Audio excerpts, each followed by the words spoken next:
Awe, nós está parado diante guarda de polícia de playa. Para sobra, nós que trece alguma informação relacionada com caso que a capta basta atenção já domingo e que trece uma reação pisa e rápido de polícia de Bacaya.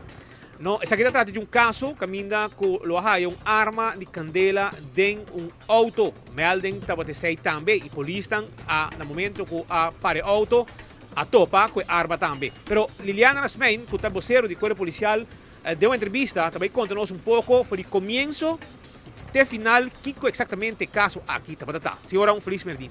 Feliz merdia. Tasina ko ayer pa mais ou menos tiki promeco 5 central ta haya chamada onde que pessoa está explicando central podia auto Honda Accord color Shinichi na altura de pump station na Cerro Blanco. Etawag 2 homens e dentro etawag arma também de candela. E assim na central a tomei chamada aqui hopi na sério e a informar toda a unidade na riba caminda na onda com na altura de brug de tique mais para de Spans Lagoon também topa que auto aqui e na onda forma tático apare e assim vai over na detener e 2 pessoas na aqui. A começar com o listramento de auto na onda também topa com arma de candela e o que depois resulta puta nota arma de verdade pero arma de hunga.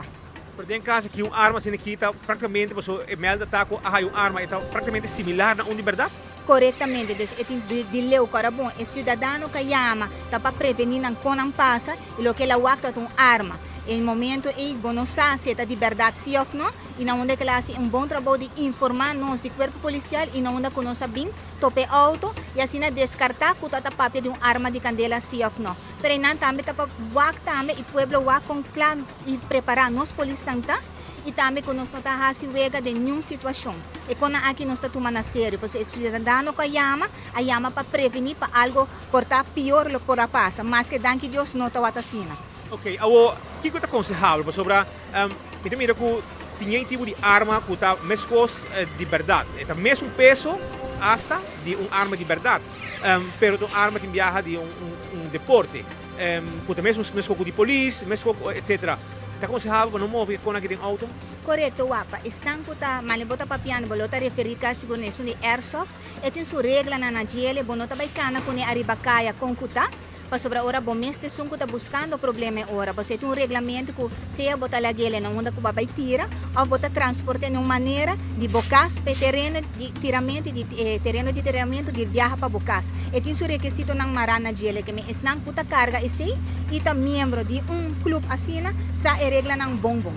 Temos bom training e gente não agora hiba guarda e na atender não. Corretamente, na hora hiba a guarda de polícia manda e procedura tá e jinang a tomar tua declaração e depois na hora legal livre. Será confirmar na guarda que a arma não está de verdade? Correto, va na tomada de baslag e para seguro tá treselina e departamento técnico de sunco tawake ora e bisa no e coqui não tá de verdade. Danke. Palavra de Liliana Rasmein, que está vocero de Corpo Policial, explicando arriba uma ação rápida de Corpo Policial no momento que tem melding de auto com arma de candela movendo around arriba a carretera de Nos Isla. Na Hospital Andrade para Telenotícia.